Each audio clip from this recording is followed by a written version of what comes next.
மற்றொரு அண்மை செய்தியை பார்த்து வருகிறோம்.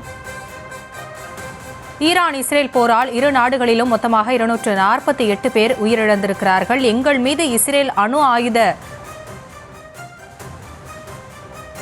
ஆயுத தாக்குதலை நடத்தினார், பாகிஸ்தானும் இஸ்ரேல் மீது குண்டு போடும் என்று தெரிவிக்கப்பட்டிருக்கிறது. இஸ்ரேல் மீது பாகிஸ்தான் அணு ஆயுத தாக்குதல் நடத்தும் என்று ஈரான் எச்சரிக்கை விடுத்திருக்கிறது. அது குறித்தான அண்மை செய்தியை பார்த்து வருகிறோம். ஈரான் நாட்டின் ராணுவ அதிகாரி இஸ்ரேலுக்கு இந்த எச்சரிக்கையை விடுத்திருக்கக்கூடிய சூழலில் விவரங்களோடு இணைந்திருக்கிறார் நமது செய்தியாளர் வெங்கட்ரமணன். இது தொடர்பான விவரங்களை தொடர்ந்து பகிரலாம். வணக்கம். தொடர்ந்து இஸ்ரேலுக்கு பல கட்டமான எச்சரிக்கைகளை ஈரான் கொடுத்துக் கொண்டே வருகிறது. நேற்றைய தினமே ஒரே நேரத்தில் 2000க்கும் மேற்பட்ட ஏவுகணையை தாக்குவோம் என பகிரங்கமாக ஒரு எச்சரிக்கை விடுக்கப்பட்ட நிலையில் தற்பொழுது அணுகுண்டு வீசுவோம் என்கின்ற ஒரு எச்சரிக்கையும் இஸ்ரேலுக்கு ஈரான் தெரிவித்திருக்கிறது.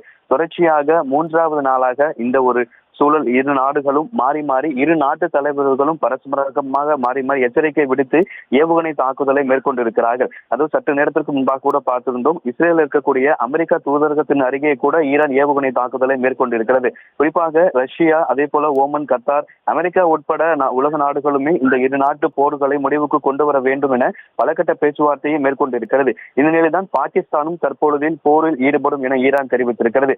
தங்கள் மீது இஸ்ரேல் அணு ஆயுத தாக்குதல் நடத்தினால் பாகிஸ்தானும் இஸ்ரேல் மீது குண்டு போடும் என்கிற தகவலை ஈரான் எச்சரிக்கை விடுத்திருக்கிறது. தொடர்ச்சியாகவே நேற்றைய தினத்தை பொறுத்த வரைக்கும் ஏமன் கிளர்ச்சியாளர்கள், அதே போல லெபனான் உள்ளிட்ட பகுதிகளில் இருந்து கூட ட்ரோன் தாக்குதலை இஸ்ரேல் மீது மேற்கொண்டனர். மும்முனை இஸ்ரேல், அதே போல ஏமன் கிளர்ச்சியாளர்கள் லெபனான் உள்ளிட்ட பகுதிகளில் இருந்தும் நேற்றைய தினம் இஸ்ரேல் மீது தாக்குதல் நடத்தப்பட்ட நிலையில பாகிஸ்தானும் போரில் ஈடுபடும் என ஈரான் பகிரங்கமான ஒரு எச்சரிக்கையை கொடுத்திருக்கிறது. ஒரு பக்கம் அமெரிக்க அதிபர் எச்சரிக்கையை மீறி அங்கு இஸ்ரேல் இருக்கக்கூடிய மத்திய கிழக்கு நாடுகளில் இருக்கக்கூடிய அமெரிக்காவுடைய ராணுவ நிலைகள், அதே போல தூதரகம் இருக்கிறது.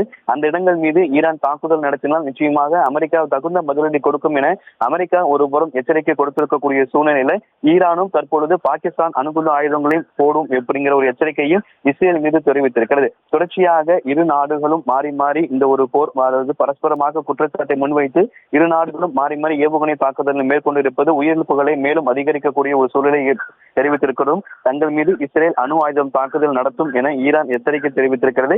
ஏற்கனவே உயிரிழப்புகள் 250 தாண்டி சென்று கொண்டிருக்கக்கூடிய ஒரு சூழ்நிலையில் தற்பொழுது ஈரானுடைய இந்த எச்சரிக்கை மேலும் பதட்டத்தை அதிகரிக்கக்கூடிய ஒரு சூழலை ஏற்படுத்தி இருக்கிறது.